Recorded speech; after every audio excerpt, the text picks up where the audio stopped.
A história da investigação científica pela polícia começou em 1835 em Londres e ajudou a solucionar o assassinato de uma mulher. Desde então, a perícia policial se aproxima cada vez mais da ciência e hoje equipamentos de alta tecnologia ajudam a desvendar crimes de toda a ordem. O Repórter Justiça desta semana mostra como o uso de luzes especiais, reagentes e até insetos auxilia peritos na reprodução da cena de um crime. As provas colhidas durante ou após a investigação podem ser usadas para condenar ou inocentar uma pessoa ou um grupo delas. Quem não lembra a morte violenta e prematura de Isabela Nardoni, de apenas 5 anos? O crime chocou o país. Em março de 2008, ela foi assassinada na casa do pai, em São Paulo. O caso foi a júri popular.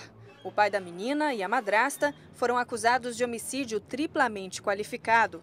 Os jurados se basearam em depoimentos, laudos médicos e técnicos. Prova é direito de índole constitucional que visa testar a verdade do que se alega. Para a Justiça, a prova é a maneira como se toma conhecimento dos fatos. É toda a evidência que ajude a estabelecer a verdade. Quanto à forma, ela pode ser testemunhal, documental e material. As diferenças entre elas? A testemunhal é toda aquela prova que é relatada por pessoas que puderam ver a prática do crime. É preciso saber que a testemunha precisa falar a verdade e precisa se apresentar em juízo, sob pena de algumas consequências que a lei impõe. A documental é toda prova escrita ou até gravada que tenha sido conquistada por meios lícitos e que possa, de alguma forma, também atestar aquilo que se alega. Nos tribunais, as provas mais comuns são depoimentos de testemunhas e interrogatórios. Estão presentes em quase 90% dos processos onde há condenação. De acordo com este juiz, ao contrário do que muita gente pensa, as provas técnicas estão aos poucos virando exceção. A falta de preservação do local do crime é um dos fatores. É que no país não há a obrigatoriedade de se preservar o local onde o crime ocorreu, que só após o trabalho da perícia seria liberado. A prova testemunhal hoje, principalmente nos crimes comuns do dia a dia, é realmente o que mais se usa todos os dias.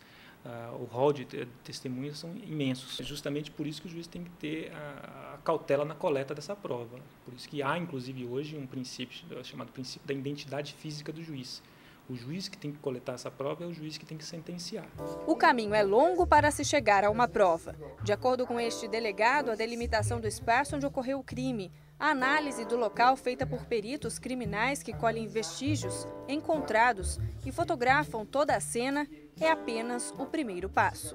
E a partir disto, estabelecer qual foi a dinâmica do crime, ou seja, quais foram as movimentações que se realizaram na cena do crime a partir desses vestígios. Porque, de fato, através dos vestígios é possível, com uma boa margem de acerto, estabelecer qual foi efetivamente a ação criminosa ali naquele espaço. E saber, inclusive, se a ação criminosa foi ali. 5 elementos são considerados essenciais pela Polícia Civil durante a investigação: a descoberta da vítima e do autor, o lugar do crime, quando ocorreu o crime, o instrumento e a motivação. As provas são analisadas por peritos da Polícia Civil em diversas áreas. Vão desde identificação digital a objetos encontrados no local do crime, até exames cadavéricos e buscas e apreensões feitas após a ocorrência. Todas as provas compõem um inquérito policial que pode ou não ser levado a juízo. Pelo princípio da ampla defesa do contraditório, as partes têm essa liberdade. Então, tudo que não foi lícito pode ser alegado ou apresentado como prova. Agora, existem algumas provas que, sim, precisam da autorização judicial. Por exemplo, a violação do sigilo telefônico. Então, é preciso autorização judicial para que essa prova possa ser introduzida no processo e logo legitimar uma possível condenação. Exames de sangue para comprovar paternidade, o autor de um crime, entre outros, são considerados provas, mas podem ser questionados.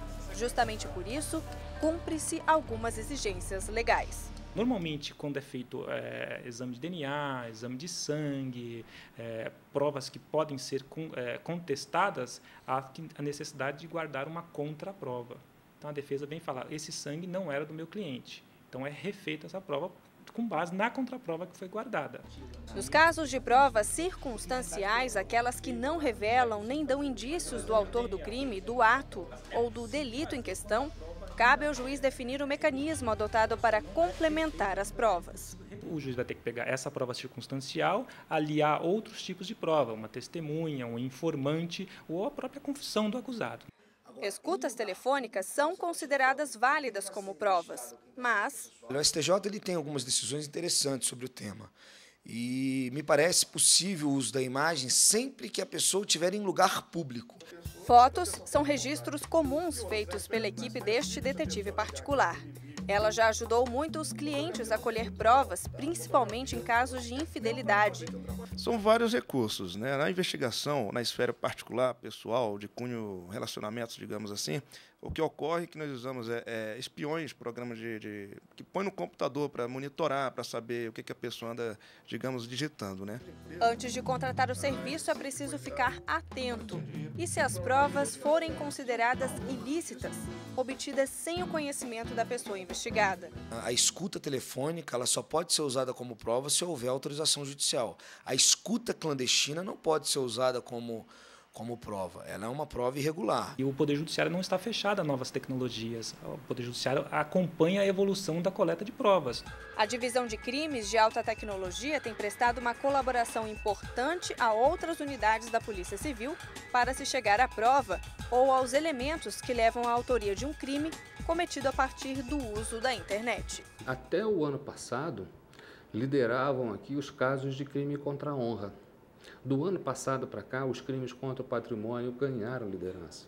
Tá? Estelionato seguido de furto mediante fraude. Os crimes via internet representam 22% do total, segundo o delegado. Só no Distrito Federal, o número tem aumentado significativamente. No ano passado, foram concluídos 560 relatórios de crimes via internet. 2010 nem terminou e já há mais de 350 relatórios. Os crimes praticados pela internet com maior incidência são ameaça, calúnia, difamação, estelionato, pornografia infantil e furto mediante fraude.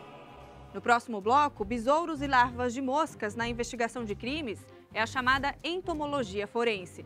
O laboratório da Universidade de Brasília é referência, inclusive no exterior, neste tipo de trabalho. E ainda, identificação digital recuperada em locais de crime. O trabalho das perícias pode apontar o suspeito. O Repórter Justiça volta em instantes.